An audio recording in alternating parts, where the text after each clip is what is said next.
All right, masculine has the Fool in reverse, but he's looking towards the feminine. And the Knight of Cups is looking the other way. So I feel like the masculine energy, Capricorn, is going towards the feminine to revisit something. Mercury is retrograde. I'm not surprised that he's in reverse, looking towards the feminine. However, I don't feel like the feminine is receptive to his energies and his approach, what he has to say, what he has to offer for the start of April.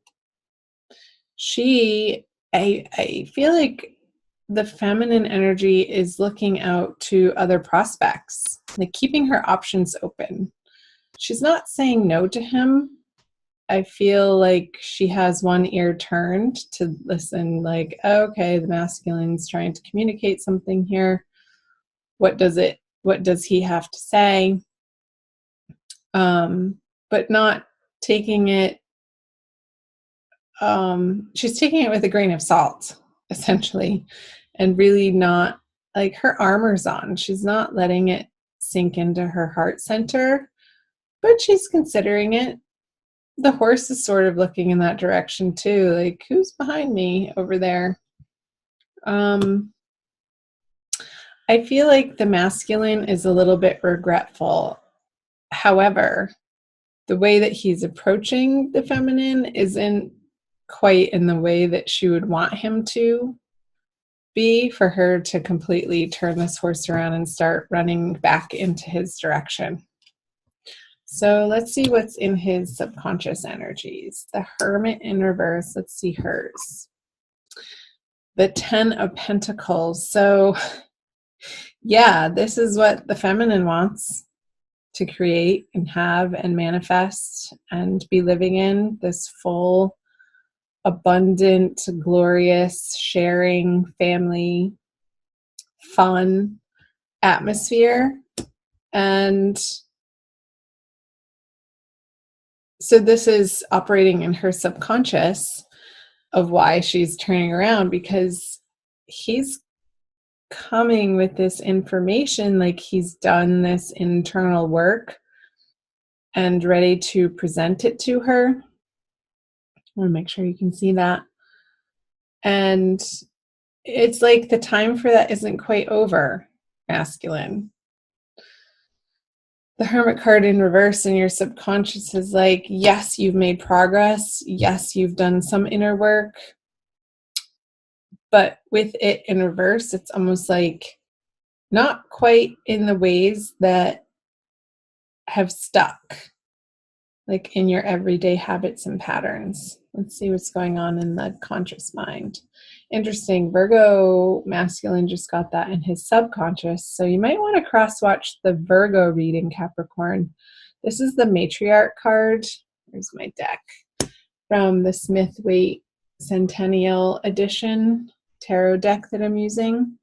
And it's an additional artwork piece that is the matriarch card. So I'm getting that the masculine wants to be taken care of by the feminine. And let's see what she has in her conscious. Yeah, she's not having it. There's still some disagreements, and you guys are not seeing eye to eye in your communications. It's like he's coming at her from this old paradigm of wanting the feminine to fulfill this role for him. And she has such a bigger vision than that. That's beyond this motherly figure. This is part of it.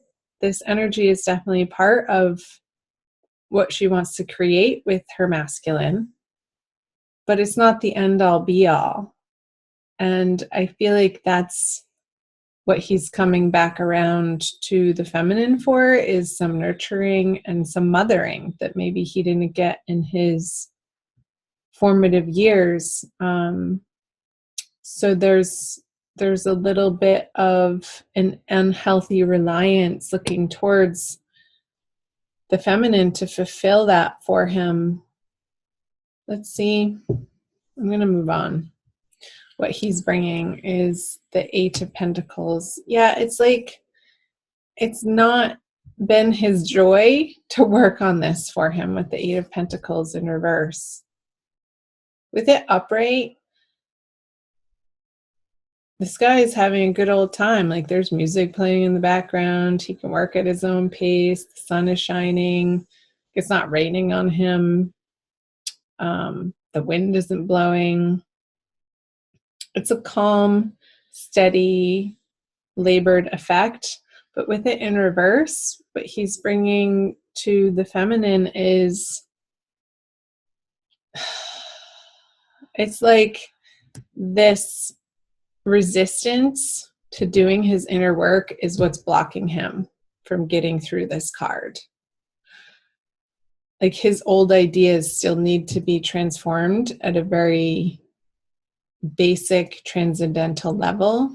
Let's see the energies of, she's wanting it to be different with the masculine. I feel like she is starting to claim and own her sensuality and being in her body and wanting to share that sexual energy with the masculine. Let's flip over this.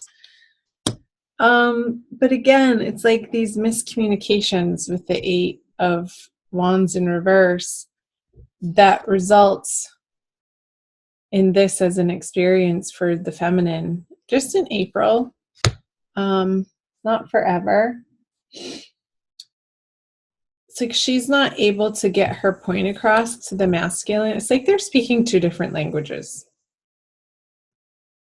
He wants this mothering energy to help him feel nurtured and supported and safe. And she wants something sort of totally different. She wants her masculine to come at her with this passion and meet her on this level of playfulness and fun and adventure. And I feel like their wires are crossing in this manner. It's like I'm feeling this mismatch of energy, which again, this Five of Wands, it's not a major annoyance though. I mean, she's still holding her cup here, feminine. So she's really not, I mean, there's a little bit of an effort on her part, but once she sees that it's met with this resistance from the masculine, she's not, I don't feel like she's pushing forward. It's almost like it's this push-pull energy. Like parts of her wants to have it out with the masculine in this passionate encounter. And it's like this, I'm getting the sense that these arguments and these miscommunications and these frustrations to do with the masculine on the feminine side are like traditionally or in the past would have led to a sexual encounter, like that friction of being a little bit mad at each other and then you kiss and make up and have great makeup sex, that type of thing. But that's not happening in April. It's just the energy isn't set up for it. So that's fine. Go explore your other options, feminine. Do what makes you feel happy in April. Surround yourself with high vibe, positive people who encourage you to not squash this dream that you have, this vision, this idealism that you're shooting for the stars, and that's okay. Like hope in your heart, in the present. I was reading about hope actually this morning, and I was wondering if it was an emotion or not. And in fact, the jury says, most of the psychological journals say, no, it's not an emotion. It's more of a cognitive way of being and informing your current state of mind, which can affect your behaviors of how you act in the present moment. So keep hope for this vision for yourself, this abundance, this comfort, this overflowing prosperity that you will one day create with your masculine. So, because that's going to only elevate you in your experience of what you're capable of right now. And that's the most important, of your experience right now and what you're holding in your heart, how you regard yourself from moment to moment, the internal conversations that you have with yourself. And just let the masculine over here cycle back through to, and I feel he is going to, towards the end of the month, go on this inward journey again. All in due time. You can't force him to. Period. Let's pull an additional card for you. Oh, I don't know. I think this one. The Rumi Oracle by Alana Fairchild. It's a little glary. For an additional message for my dear Capricorns, thank you for watching. Like and share and comment below. Again, find me on Instagram and Facebook. Follow me over there. Join the Ananda tribe. Ooh la la. From nothing to everything. Number 16. I will read you the poem. Let's see how much time we have. But we're good. Okay. Oh, my friend, if you're longing to be written on, become a blank page. Rumi. Have you been shedding your skins, your layers, your certainties? Gone are fixed identities and definite opinions. Keep casting those shackles aside, even if you fear you're releasing too much, and then perhaps you shall cease to exist. You shall only cease to exist as you have known yourself to be thus far. Another emanation of you awaits, blazing angel, something more beautiful and true. Yet here you are at the pruning stage, like a gardener for the soul. Shall the garden spring back to life, or will the enthusiastic denuding process be rather too much and unintentionally kill off the garden altogether? Fear not. Your soul is made of hardy stuff. It can handle a lot of culling and will shine even brighter for it. There is a greater story to be impressed upon your essence than the one you are currently dreaming up. Though you are brilliant, no doubt about it, my angel of love, there is one who is even more so. The imagination of this great writer is beyond our comprehension. The stories that pour forth from that cosmic poet in every moment are so rich, they inspire the creation of art and music. One such story is especially created for you. Yes, you. With a starring role in all the best supporting cast. You shall gasp in wonder, awe, glee, and delight when you hear it.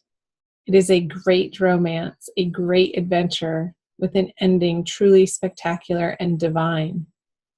Would you wish to hear it? Become attentive now. Put your own tales aside, as dramatic as they may seem right now, and prepare to be entranced by the greater storyteller, the living poet of love, as you are entranced in a tale of your unfolding divine destiny. Wow. So the whole time, Capricorn, I wanted to pick this card up, the unconscious, those stories that we tell ourselves of what we dream of and how things should be. Alana was channeling this message of it's going to be greater than your greatest imagination. So don't be disappointed that this isn't coming to fruition right now, because a greater story is being written for you to experience in your future that you can't see yet. So trusting in that process, trusting the divine Mother God is the way. Keeping that hope in your heart and your faith strong.